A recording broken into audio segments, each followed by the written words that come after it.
everybody, Sonic964 here with some more Analog hate story. Anybody remember this? I didn't think so. I needed something to record that I can actually record by myself that I'm working on currently. And I'm putting the microphone in a different spot this time, so hopefully it'll be less cutouty. Since I'm reading. Anyway. Wires, get out of my face. Okay. Last time we were doing things, but now we have some new things in Block 6. Let's read these. Just us wives. Dale Bride. Dear Diary, I guess it's been forever since I cared enough to write anything down. I just haven't seen much point since my last entry. I got married, moved into the palace, and lost my virginity. Apparently for a girl my age, none of these things are really all that weird. The Queen finally insisted on talking to me the night after I first slept with dearest husband. I'd been expecting it. My sister warned me that she would probably be jealous, and I just have to endure it. She outranks me, so I would simply have to kowtow to her if need be. I haven't had tea yet, though. We had tea together, and she at least has started by acting friendly. I'm sure sister was right. I'll get the brunt of her anger soon enough. Today she was friendly. How are you holding up? She asked me after we finished with tea. I shrugged. Do trust me. I know how I can be for a newlywed. I've been through it myself, and I was at least older. You probably met your family, do you not? That's what we expected from a good girl. So I nodded. Gets easier with time. I'm sorry, am I bothering you? You can leave if you wish. I simply thought that you might like some company. I wasn't sure how to respond to that either. I just clasped my hands and shook my head. I just wanted to be sure, she said. There was a long pause that followed. Finally, she asked, how was last night? It's surprising that she was willing to bring up the subject, figuring that either a segue into her being vindictive towards me or for sleeping with her husband. I shrugged as she continued. I just know he can be rough. Nobody ever talked about those duties with me. Then she smiled, and I felt almost like I could drop my guard. I had no idea what to expect my first time. Do believe me, I'm not jealous. There's nothing to be jealous of, but do tell me how it was. It made me think back on last night. Honestly, it was the best night I'd ever had since waking up in the future.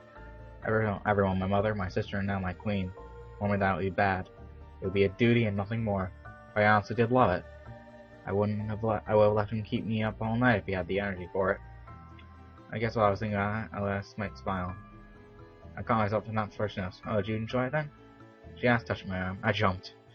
Please, be at ease. That's perfectly alright too. So as long as you know it's just for him, there's absolutely no shame in that. There is none. I expected her to jump into something passive-aggressive from that, but she didn't. All she did was change the subject, and that she was really worried about me. Maybe she isn't so bad. So you can see, she was kind. She was good to me. She really was. I take it you want to know about my marriage, then. Then you're in luck. She's in all these entrants. Well, she was the only thing in my life worth writing about, for the most part. Ah, darn cups. Tangled in my wires. I need to clean my desk with this clutter at some point. There's one in there that she wrote herself and about her husband, and you can see for yourself, she's a lot stronger than I ever was. So you can see for yourself why I admired her. And, well, just read them, alright?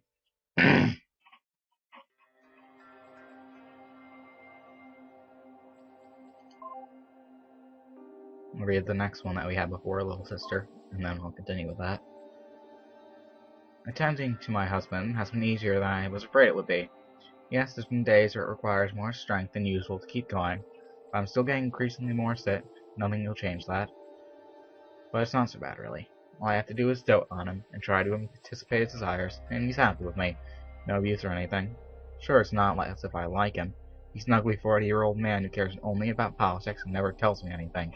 Well, that's certainly no concern. I don't know where I ever got the impression that was something that could happen in a marriage. I thought it was something from the past, but, well, I was young before I got put into stasis. It must have been a mistake of childhood. But as long as I do as I'm told, I'm not mistreated like I was by my sister. And sleeping with him feels good. I really hope I don't get pregnant soon. I don't. I'm just have to stop. Doing that is the only thing that makes me actually happy these days. Well, that and Jack was talks with me. She's nice. She keeps me company, and when I stay up to wait for his return, he fetches servants to take me to bed on those days I'm too feverish to sit for too long. And he just talks to me as if I'm a friend. And she just talks to me as if I'm a friend. I don't really understand why, but I guess she doesn't really hate me after all. Do let me tell you, she said one evening, once she brushed my hair. I always wanted a little sister growing up. That's how I think of you. Does that make sense? I shrugged. It was nice of her, and it felt so relaxing to let her touch my hair like that. I wasn't waiting for a response anyway. By now, she knows better. She just keeps kindly talking to me.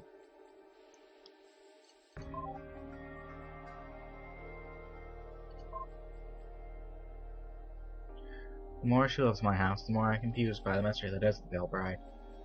No wonder why my husband has been favoring the Kim family lately. Their daughter seems to be the perfect woman. She's not simply a pale beauty. She's always too shy to speak at all, let alone argue. Seems to hang off his every word. And it turns out, is actually so completely humble, an education that she cannot even read. Or rather, she cannot read normal characters. I observed her writing myself, and perhaps that what may be a diary. When I was asked what it was, she wouldn't say, but was quick to hide it. I cannot recognize a single character on her screen, however. They seem simplified compared to regular writing. Perhaps she has invented a writing system just for herself? It's very strange. Did you ever receive those letters I sent to your house before you arrived? I asked her, curious. Seemingly she had. Did you read them? Her responses were as if she was scared that I would be angry to find out she hadn't. I was not, of course. I'm sorry, I assumed. Are you able to read? That's when I found out she wasn't. I offered to read them to her, and she seemed quite enthusiastic. I think I'm likely to leave out some parts, however. I had enough difficulty bringing myself to writing the more embarrassing parts of the family history. Bringing myself to talk about them, even if I know she would never say anything, is far too much. Calling things with her, I cannot tell whether her enthusiasm is sincere, or an effort to make me happy. This troubles me. And now, mute. Yes. Dear Diary, I've been thinking a lot about how close my death must be now. Lately, I'm getting prone to fainting spells. Probably goes right along with my diminishing appetite. The doctor from the past was right. Still got over a year left to live, maybe more.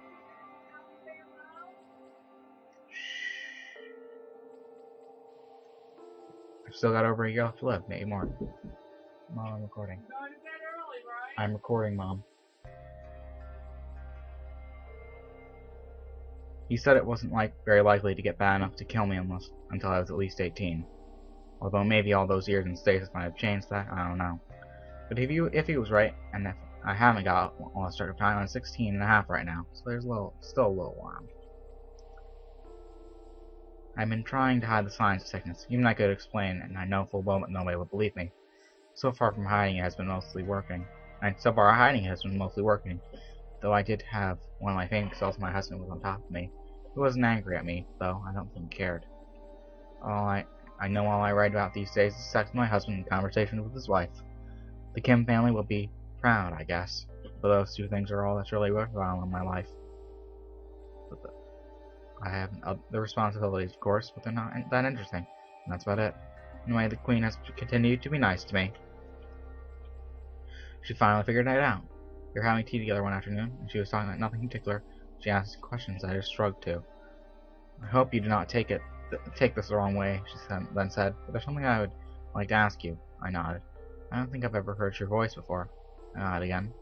Why don't you ever speak to me? Are you just saying that for the entity? I didn't know how to respond. She was so close to getting it, bringing up the subject I wasn't able to.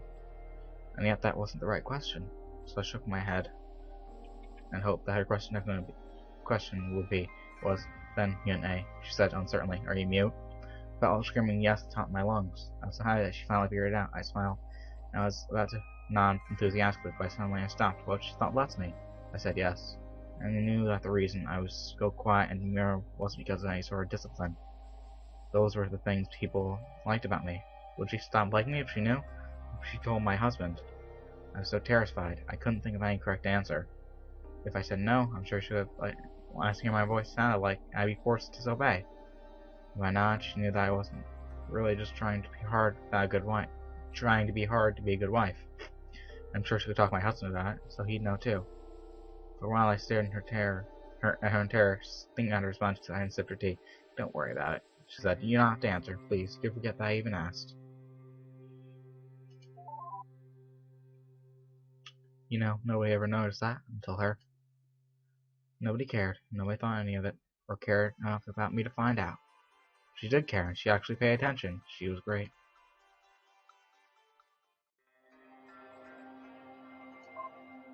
My concern over the pale bride's condition has grown.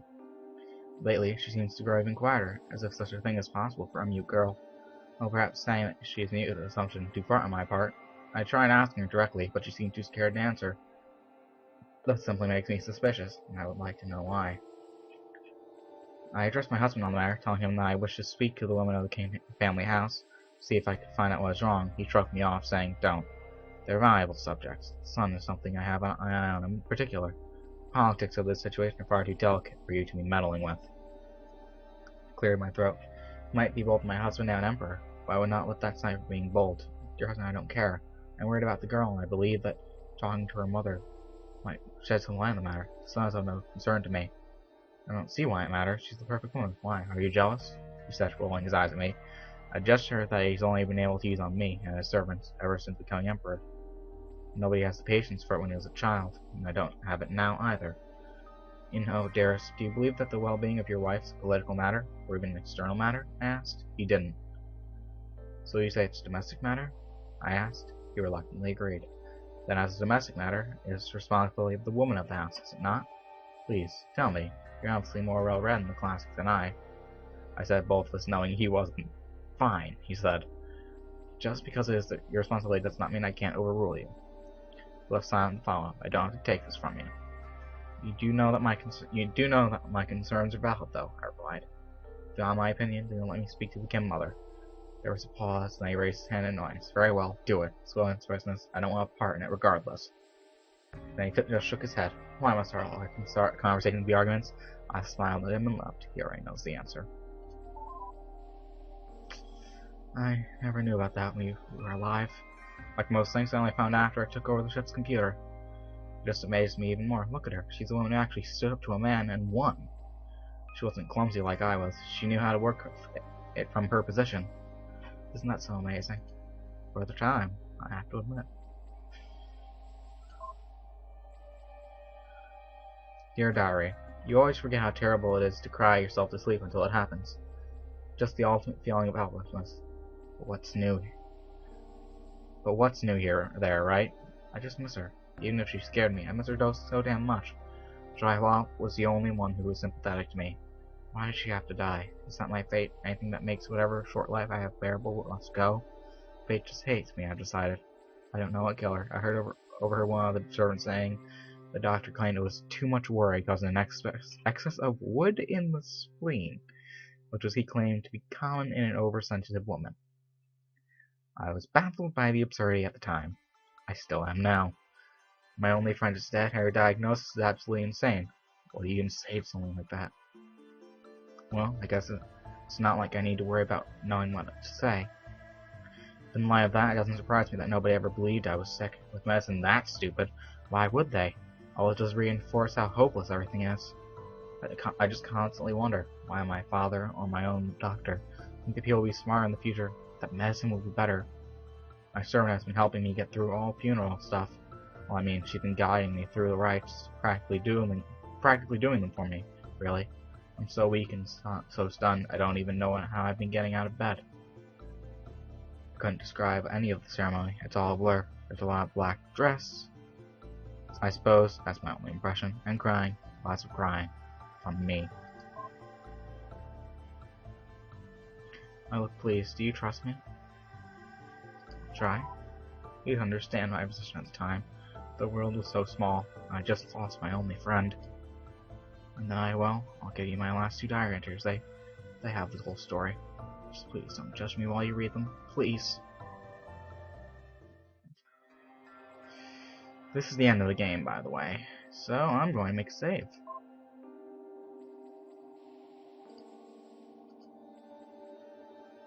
It's not like it matters, because this ending doesn't have any extra parts to it. But Back to hell. Dear Diary, this sounds so pathetic to say. I've tried writing this a million times just to make it sound less pathetic for me, and I simply cannot. There were two things that made life worthwhile, two things that made this last year before I die bearable. The first was Jahwa's company, being the one person that was friendly to me. The second one was sharing a bed with my husband for the last few months. That's what I've been saving my energy for. That brief, precious half an hour, every few nights where I feel fulfilled. If only in the most literal sense. It's the most lovely feeling, and now I'll never feel it again. The two things made my last year of life worth living gone forever. Last night I'm trying to get the Emperor's attention in that way, pleading silently for his affection, no luck. Or was it the fifth day he finally took me aside and said, painfully annoyed, enough, stop that, it's completely inappropriate. It's supposed to be a warning, show some damn chastity, or do you have no respect for my wife and your queen at all? He snapped. And a little confused, he just lectured me. When I cried, he sighed, held me tightly and left the room. I haven't spoken to him, but later that day, my servant came to the room with good news. I was to go visit my family in a couple months. The house in the morning for Jahwa. I couldn't argue, of course, even when I was able, so just like that, I was sent back to hell. I was dressed in the usual veil so no one would see my face, and I was guarded back to the camp house in the middle of the night. Fuck. My mother were there briefly to greet me, and in spite of how I felt about them, with my rare smile and bowed, nodding politely to their questions about how I was doing. And they had to go to bed and left, leaving me alone with my sister. Young Swak was nowhere to be seen. Hi, she said. Never thought you'd end up visiting again so soon. Well, let's have some tea. It's just us all around. I nodded. It seemed like a good enough idea. They responded, well, go make it, she snapped, proving any doubt that she might treat with any sort of friendliness. So, of course, I made tea. I don't disobey her anymore. Thanks. Young Siak is out, attending an official business at the moment. But you should avoid him. He's still angry at you because your father-in-law finds you more important to the family than his own son. Can you blame him? I had no idea what she was talking about, and she just continued, oh, so you really shouldn't talk to him. Oh, I guess you can't really do that, can you? You know what I mean? Yes, I knew exactly what she meant.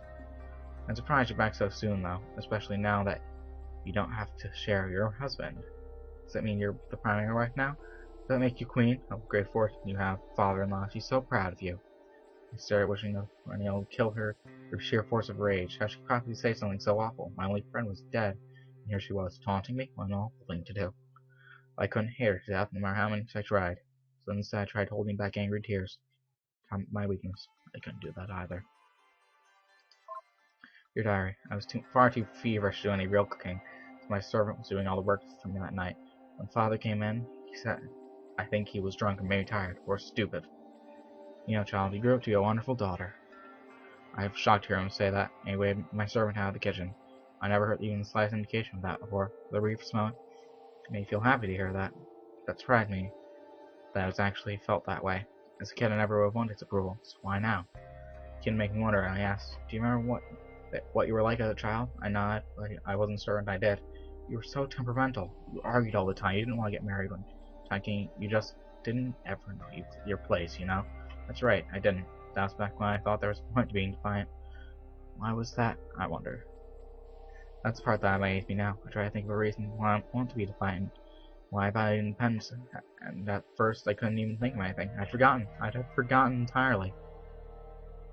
Don't tell young Seok, but it really scared me. We were always the family's best hope for prosperity. Now the attitude of yours. I never thought I'd match the value of those crazy, uncivilized ideas of yours, he said. Well, I try to think of what they were. There were times when I thought it was a mistake to have hatched you, but you came through, you really did. I know it must have been painful, but I'm proud of you. You turned out to be a good girl, that's all I want to say. It's hard raising you to be a proper woman. You're trying to be perfect. Thank you, he said. I stared speechless. I tried to remember what crazy uncivilized ideas what he was talking about. I was thinking back to those days back before it was frozen. I tried to remember. I had dreams of what adulthood would be, but they were so unimaginably different from what the reality turned out to be. They seemed impossible. Completely impossible.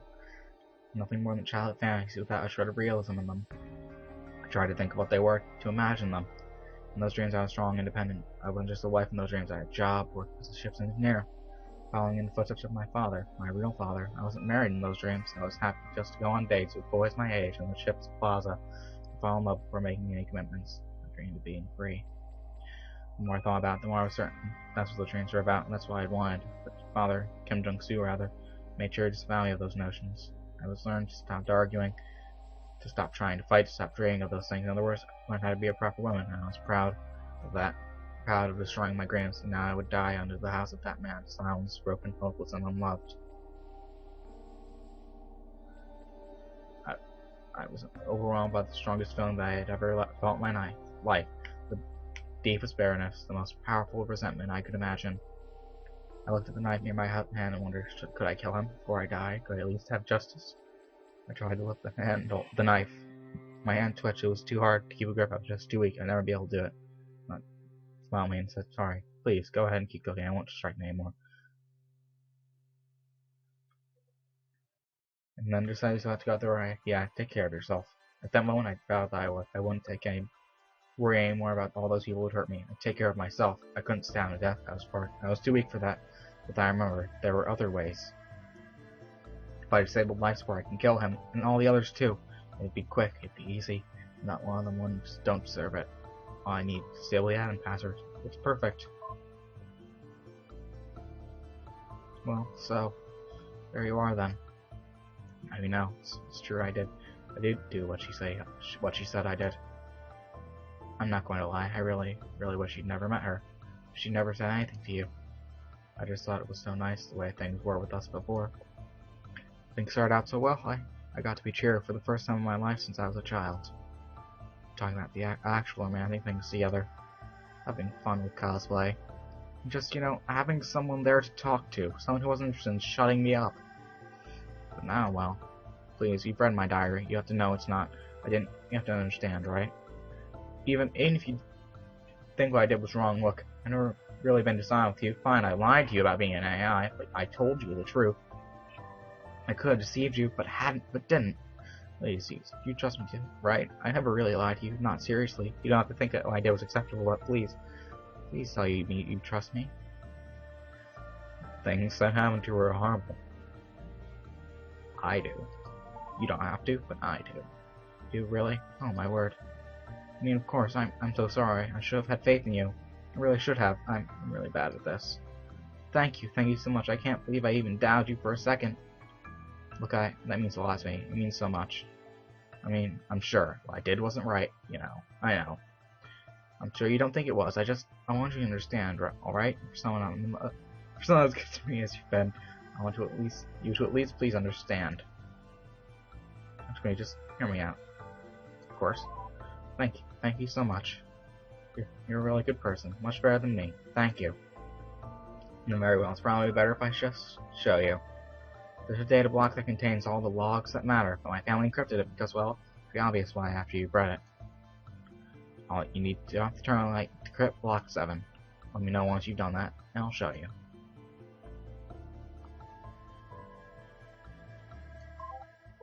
Okay.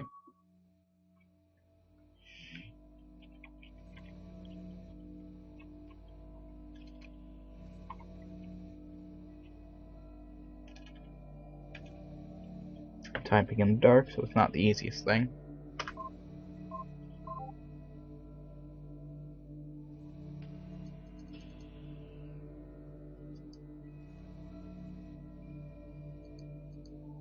What's the command again? It's been so long.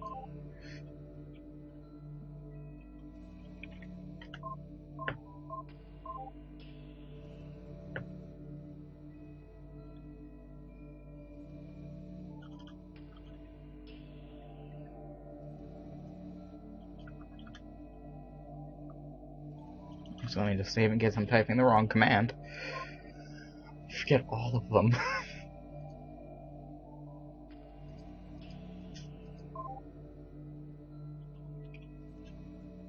There we go. I was right. Very well. These are really hard for me to read. I haven't seen mine since I wrote them. I haven't seen the families well ever. Well, I think I've found here. I've added some. Just please read them. If you want to know the whole story, those entries will explain. I'll read one I'm going to take, and I'm going to see you next time.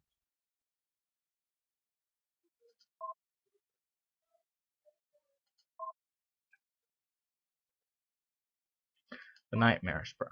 Well, I'll read a few. It seems in that That in the year I spent visiting my parents, everything has gone to hell in my husband's family without his knowing. Clearly, I never should have left. He was an idea, but he doesn't understand just how bad things have gotten. When I left, it all seems under control. Pale Bride would be on the right age to marry with the Emperor soon enough. I mean, we would be able to use that connection to bring favor to the family. A good plan, except it turns out the Pale Bride is not even close to ready for marriage. Age is nothing to do it, it's the maturity she lacks. When she first woke right before I left, she seems a little confused, but that was hardly unexpected. She had a whole new family to get accustomed to. It seemed obvious enough that anyone born so far in the past would have some difficulty adjusting to modern life. This is far beyond that. There's something wrong with that child. When I got back, the first thing young Siak's wife did was tell me about how sorry she was for not being able to control the child. I rolled my eyes. As a grown woman couldn't handle someone of her age. Are you going to raise my grandson like that? I asked. She was quiet and let me seal the bride for myself. First time I saw young Siak try to get her to do something simple as sort the laundry. She wasn't just disappointed, she was openly defiant. When I stepped in to admonish her, it had absolutely no effect. All she did was argue back at me. I tried every approach I could think of, appealing to filiality, explaining how weren't a virtue. Obedience was, even trying to appeal to sentimentality, everything. Cut to the same thing, and it wasn't fair to make her do it. Here's the honest concern, and so I said to her, are you going to tell your husband that he's not being fair when he wants to do something for you? I thought it was incentive, but no, she just answered yes. There's no way some really child could possibly be marriageable. Not like this. She was sent back within a day, and with good reason. A man would possibly want a nightmare like her in his life. Mother, huh? I don't really know what to say about her, even now. This is the first time I've read what she wrote, and there's more. Here, read them for yourself.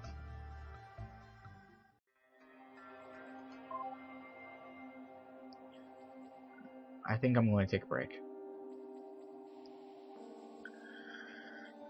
I will see you next time, because it's really late at night.